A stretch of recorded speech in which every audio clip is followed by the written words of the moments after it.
The warning letter. I bought my house in a quiet HOA community just outside Plano, Texas. Maple-lined streets. Identical beige homes. Lawns trimmed like military haircuts. The American dream with a monthly association fee. I was proud of that house. First-generation Pakistani American. Software engineer. 33. No family money, no shortcuts. Just years of grinding through school, coding boot camps, and late-night debugging sessions. When I got the keys, my mother cried over FaceTime. "This is what we came here for," she said. And in that house, I cooked. Cooking wasn't just food. It was memory. It was home. Especially biryani, long-grain basmati rice layered with saffron, caramelized onions, and spiced chicken that simmered until the whole kitchen smelled like warmth. That Sunday afternoon, I had the windows cracked open while the rice steamed. At 4:12 p.m., my doorbell rang. Carol Whitmore, HOA president. Blonde bob. Pearl necklace. Permanent disapproval etched into her forehead. She didn't greet me. "That smell," she said, fanning the air dramatically. "It's overwhelming." "It's dinner," I replied. "Chicken biryani." "Well," she said tightly, "several neighbors find it offensive." Offensive. She handed me an envelope. Official HOA letterhead. Section 8.3. Public nuisance. Odors that disturb the community may be subject to fines. I stared at her. "You're telling me my cooking is illegal?" "If it continues," she said calmly, "you'll receive a $1,000 violation. $1,000 for seasoning chicken." As she walked off, I noticed curtains twitching across the street. That night, I posted the story on Reddit under entitled people. I titled it, "My HOA says my biryani is illegal." By morning, it had exploded. And Carol wasn't done. The fine. 3 days later, the fine arrived. Not a warning. Not a discussion. A certified letter taped to my front door like a scarlet letter. $1,000. Repeated violation. Offensive odor. I stood on my porch holding the envelope while my neighbor, Mr. Jenkins, pretended to wash his truck for the 3rd time that week. No one made eye contact. I hadn't even cooked biryani again. That night, I attended the HOA board meeting at the clubhouse. Fluorescent lights buzzed overhead. Folding chairs lined up like a courtroom rehearsal. Carol sat at the front with her clipboard, flanked by 2 silent board members who looked like they'd rather be anywhere else. When my name was called, I stood. "This fine is ridiculous," I said evenly. "You can't police what someone cooks inside their own home." Carol adjusted her glasses. Multiple residents reported persistent, intrusive odors. "Which residents?" I asked.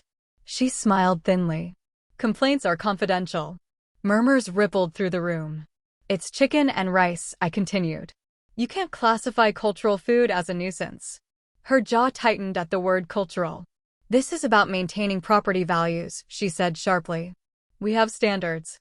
"And who decides those standards?" I shot back. Silence. A woman in the back shifted uncomfortably. Someone coughed. Carol leaned forward. "If the fine is not paid within 30 days, we will pursue legal action." Legal action. Over dinner. When I got home, my phone was blowing up. My Reddit post had crossed 50,000 upvotes. Messages poured in support, outrage, even a few local news reporters asking for comment. But mixed in were darker thoughts. Was this really about smell? Or was it about something else? The next afternoon, I came home to find a second notice in my mailbox. Failure to comply, escalation pending. That's when I decided something. If Carol wanted legal action, she was going to get it. The courtroom showdown. The day of the hearing, I parked outside the county courthouse and felt the weight of every step I'd taken since moving into Maple Creek Estates. The Texas sun bounced off the beige walls, making the red brick courthouse glare like a spotlight on my anxiety. My mom FaceTimed me from Dallas. "Breathe, Beta. Speak your truth." Inside, the courtroom smelled faintly of old wood and polished shoes. Carol sat at the front with her clipboard, the same smug smile plastered on her face. She looked ready to declare victory before anyone even spoke. Across from her, the HOA lawyer shuffled papers, glancing at me as if I were a minor inconvenience rather than the plaintiff now on the defensive. The judge, a woman in her 50s with sharp eyes that missed nothing, called the room to order. "We're here regarding Maple Creek Estates versus Mr. Ahmed, concerning alleged nuisance odors from the property." Her voice cut through the tension like a scalpel. Carol stood first. "Your Honor, my client maintains that Mr. Ahmed has repeatedly created strong, offensive odors in violation of Section 8.3 of the HOA guidelines. Multiple residents have complained. It is a matter of community standards and property values." I waited until the murmurs died down. Then I stood, feeling my heart hammer in my chest. "Your Honor, I am being fined for cooking food in my own kitchen. Chicken biryani. There is no law that makes my culture illegal. My neighbors are not endangered, my lawn is not damaged, and yet I am threatened with $1,000 fines." My voice wavered at first, but I gained momentum. This isn't about smells. This is about intolerance, about someone enforcing conformity because it makes them comfortable. Carol's smile faltered. She opened her mouth, but the judge raised a hand. "Mr. Ahmed, proceed." I pulled out my phone and displayed photos from the neighborhood, screenshots of neighbor messages supporting me, and a record of the fines and warnings. "Here is proof. Not one neighbor asked me to stop cooking. This is manufactured conflict." Carol's face flushed. The room was silent except for the faint hum of the air conditioning. The judge leaned forward, reading my evidence, then looked at her. "Section 8.3 exists to prevent actual nuisances, not personal discomfort with cultural food. I find in favor of Mr. Ahmed. HOA may not impose fines based on the smell of lawful indoor cooking." The courtroom exhaled with me. I slumped into my chair, relief crashing over me like waves. Carol's clipboard trembled in her hands. For once, she had no words. Victory and vindication. I stepped out of the courthouse, the late afternoon sun soft on my face, feeling the weight lift off my shoulders. People on the sidewalk glanced curiously, but I barely noticed.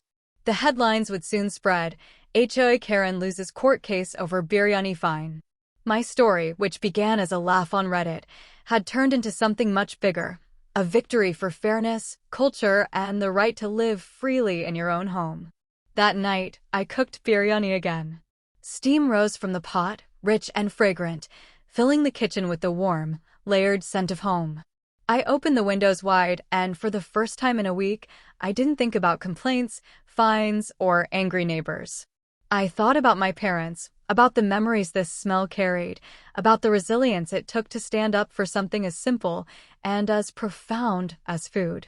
Messages poured in from Reddit. Strangers sharing stories of their own HOA battles, neighbors who had felt marginalized, even a local food blogger asking to feature my biryani recipe. "You didn't just cook," one commenter wrote. "You defended culture, family, and community." I smiled, realizing that something as ordinary as cooking had become a statement, a declaration that difference is not a crime and tradition is not a nuisance. The next morning, Maple Creek Estates felt different. I saw Mrs. Holloway watering her flowers and waved. She waved back, sheepishly, as if finally admitting the smell hadn't harmed her life.